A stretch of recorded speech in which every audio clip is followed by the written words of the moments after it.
माता दुर्गा आणि राम यांच्यामधली एक रहस्यमय गोष्ट सांगणार आहे. आणि सर्व स्त्रियांना रामा असं का संबोधतात हेही तुम्हाला सांगणार आहे. त्याआधी जय श्रीराम. एकदा प्रभू रामचंद्र शिकारीसाठी एका वनामध्ये दूरपर्यंत निघून जातात. एका निर्जन स्थळी पोहोचतात. तिथे गेल्यानंतर त्यांना भूक लागते. त्याच तिथेच एक स्त्री त्यांच्या बाजूला त्यांना चालत येताना दिसते. ती स्त्री जवळ गेल्यानंतर तिला कळतं की हे तर प्रत्यक्ष राम आहेत. मग ती त्यांना विचारते की मी तुमची काय सेवा करू. मग ते म्हणतात की मला भूक लागलेली आहे, माझ्या जेवणाची व्यवस्था झाली तर बरं होईल. ती म्हणते की जवळच एका दुर्गा मंदिरामध्ये माझ्या सर्व मैत्रिणी जमलेल्या आहेत. आम्ही सर्व दुर्गेसाठी नैवेद्य आणलेला आहे, तो मी तुम्हाला प्रसाद म्हणून देते. ते म्हणतात ठीक आहे. ही स्त्री लगबगीनं मंदिरामध्ये जाते, स्त्रियांना झालेला प्रकार सांगते. त्या स्त्रिया म्हणतात आपण एक काम करूया, आधी दुर्गेला नैवेद्य दाखवूयात आणि नंतर मग रामजींना नेऊन देऊयात. हे बोलल्याबरोबरच त्या मंदिराचे दरवाजे बंद होतात आतून आणि आवाज येतो की मी आहे भवानी आणि मीच सीता पण आहे. माझे प्रभू उपाशी असताना मी हा नैवेद्य कसा काय ग्रहण करेन.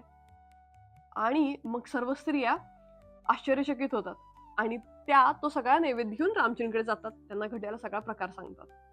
प्रभूंची लीला बघा, ते सुद्धा स्माइल करतात आणि म्हणतात अच्छा असं म्हणाल्या त्या, तर मग तुम्ही दुर्गांना सांगा की जर तुम्ही सीता असाल तर तुम्ही माझ्याकडे या.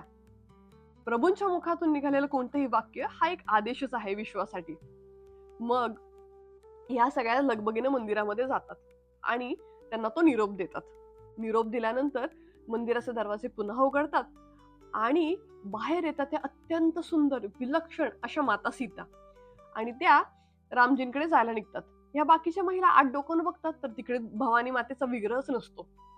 प्रभूंना ते सगळं विचारतात की हे सगळं काय आहे, हे कसं काय झालं. प्रभू म्हणतात की मी राम आहे आणि मीच शिव पण आहे. सीता भवानी आहे आणि भवानीच आहे सीता. माझी शक्ती आणि शिवांची शक्ती एकच आहे. ह्या ज्ञानाला अद्वैत ज्ञान असं म्हणतात. जो कोणी माझ्यामध्ये आणि शिवांमध्ये भेद करतो त्यांना नरक प्राप्ती होते. त्या सर्व स्त्री अत्यंत खुश होतात आणि म्हणतात की प्रभू आम्हाला एखादं वरदान द्या. प्रभू म्हणतात की माझं नाव राम आहे, त्यामुळे सर्व स्त्रियांना रामा असं संबोधलं जाईल, असं मी तुम्हाला वरदान देतो. ही सुंदर घटना येते आनंद रामायण मध्ये. कशी वाटली मला कॉमेंट्स मध्ये कळवा. जय श्रीराम.